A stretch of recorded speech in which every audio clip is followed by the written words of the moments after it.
भंडारा येथे पूर्व विदर्भ स्तरीय संयोजक मंडळ, नगर परिषद, जिल्हा परिषद, पंचायत समिती या निवडणुकीच्या संदर्भात भंडारा येथील विश्राम भवन येथे सभा घेण्यात आली। सभेचे अध्यक्षस्थानी वंचित बहुजन आघाडीचे राष्ट्रीय कार्यकारिणी सदस्य ॲडव्होकेट सुजाता वाल्देकर होत्या, तर प्रमुख अतिथी म्हणून राज्य कार्यकारिणी सदस्य कुशलभाऊ मेश्राम, विदर्भ संयोजक मंडळीचे सदस्य मुरलीधर मेश्राम, भगवान भोंडे, विवेक हाडके, महिला निरीक्षक टेंभुर्णे, माजी जिल्हाध्यक्ष धनपाल गटपायले, माजी जिल्हा संघटक डीजी रंगारे इत्यादी मान्यवरांच्या उपस्थितीत सभा संपन्न झाली। सभेमध्ये जिल्हा परिषद, पंचायत समिती व नगर परिषदच्या निवडणुकांना समोर जाताना काय काळजी घ्यायची, प्रत्येक वार्डात उमेदवार उभे ठेवायचे, प्रत्येक वार्डात वार्ड समित्या आणि नगरसेवकांच्या उमेदवारी या विषयावर चर्चा करण्यात आली। प्रास्ताविक भंडारा जिल्हा प्रभारी भगवान भोंडे, संचालन डीजी रंगारे यांनी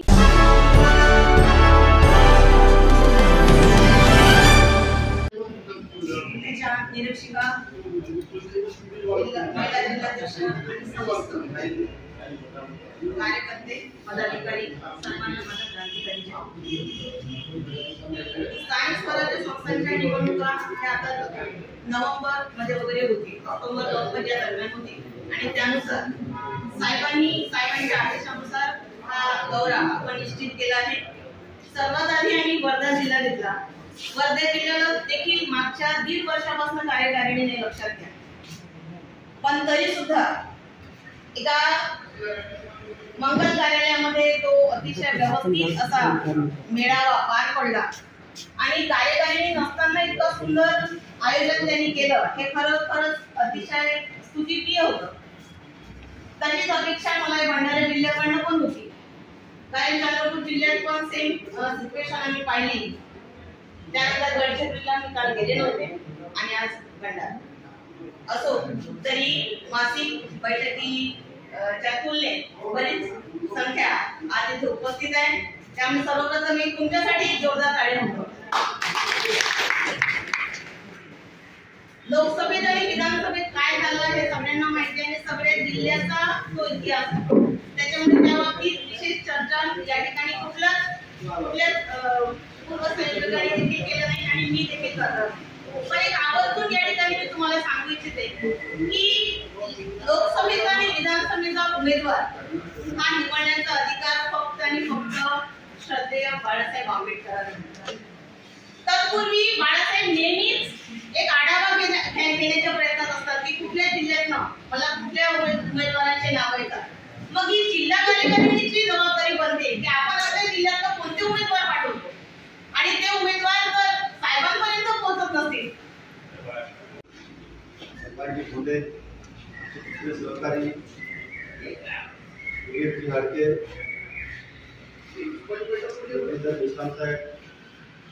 या जिल्ह्याच्या महिला आघाडीच्या निरीक्षक, महिला आघाडीच्या जिल्हाध्यक्षा, जिल्ह्याचे माजी जिल्हाध्यक्ष आणि पक्षाचे सर्वच पदाधिकारी, कार्यकर्ते, सर्वांना शुभेच्छा। मित्र, आतापर्यंत सर्वच वक्त्यांनी आम्ही इथे येण्याची जी भूमिका आहे ती भूमिका विशद केली। ही भूमिका विशद करत असताना तुम्हाला एक प्रश्न पडला असेल की आमच्या स्थानिक कार्यकर्त्यांना कुणालाच बोलू दिलं,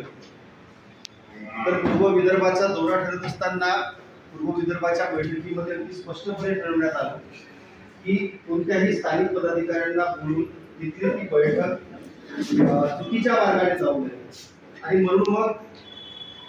जी विदर्भ कमिटी हा 6 जिल्ह्यांचा दौरा करतो आहे तीच कमिटी इथे मार्गदर्शन करेल आणि म्हणून मग इथे जिल्ह्यातील कोणत्याही पदाधिकाऱ्यांना बोलण्याची संधी देण्यात येईल। मित्रांनो, आतापर्यंत सगळ्यांनी सांगितलं की निवडणुकीचे वारे सध्या संपूर्ण महाराष्ट्रामध्ये वाहत आहेत। आपल्याही जिल्ह्यामध्ये नगरपरिषद, नगरपंचायत आणि काही दिवसामध्येच जिल्हा परिषद, पंचायत समितीच्या सुद्धा निवडणुका होणार। पक्षाच्या वतीनं सदस्य आदरणीय कुशलभाऊ मेश्राम उपस्थित, हमारे साथी पूर्व विदर्भ संयोजक भगवान जी भोंडे साहब उपस्थित, पूर्व विदर्भ संयोजक मुरलीधर मेश्राम साहब उपस्थित, हमारी महिला विंग के अध्यक्ष, महिला विंग के प्रभारी और सभी सम्मानित साथियों, अभी हमारा कंटिन्यू दौरा शुरू है। गुरु जी ने बताया कि हम लोग पहले वर्धा जिले का दौरा करके आए, फिर चंद्रपुर जिले में, गढ़चिरौली में, आज इधर काटना और दूसरे जिले के। तो लोकसभा विधानसभा चुनाव होने के बाद में संगठन का काम ये रुकना नहीं चाहिए, और संगठन में जो भी अभी चेंजेस होने वाले हैं, हो चुके हैं, उसके दर्ज में अभी आने वाले चुनाव को हम लोगों को फेस करना है। तो इस दिशा में संगठन का काम फिर से रफ्तार से यहाँ बढ़े, और आने वाले बहुत कम दिनों के अंदर में संगठन का नया स्ट्रक्चर भंडारा जिले का बनेगा,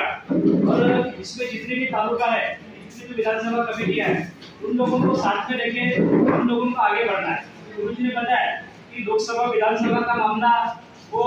हमारे हाथ में नहीं था, जिनको भी टिकट मिला उनका सम्मान है, जिनको नहीं मिली उन्होंने भी मेरे नाराजगी होने की जरूरत नहीं है, मेरा अपमान हो गया ये भी सोचने की जरूरत नहीं, क्योंकि फुलेश्वर अम्बेडकर के मूवमेंट में काम करते समय पे एक बात हमको ध्यान रखना है, क्योंकि ये मान अपमान से ऊपर उठ के लड़ने की लड़ाई है, और इस आंदोलन में हम लोग लेने के लिए नहीं आए, देने के लिए आए। तो हमारी देने की भावना होना चाहिए, और आने वाले समय में इसके पहले में जिनको मौका नहीं मिला तो उनको उसके बाद में जिला परिषद में मौका है, उन लोगों को नगर परिषद में मौका है, किसी को पंचायत समिति में मौका है, तो उस हिसाब से हमारे कार्यकर्ताओं ने अभी तैयारी कर लेना चाहिए। अभी रही कंपटीशन की बात, तो मैं आपको बताना चाहता हूँ और कमेटी के सामने ये भरोसा आपको दिलाना चाहता हूँ कि अगर हमारे 100 कार्यकर्ता जिला परिषद नगर परिषद में टिकट मांगेंगे तो मैं भरोसा दिलाना चाहता हूँ कि 95% कार्यकर्ता को टिकट मिलेगा इस बार, और ये आप लोगों को भी डिसाइड करना है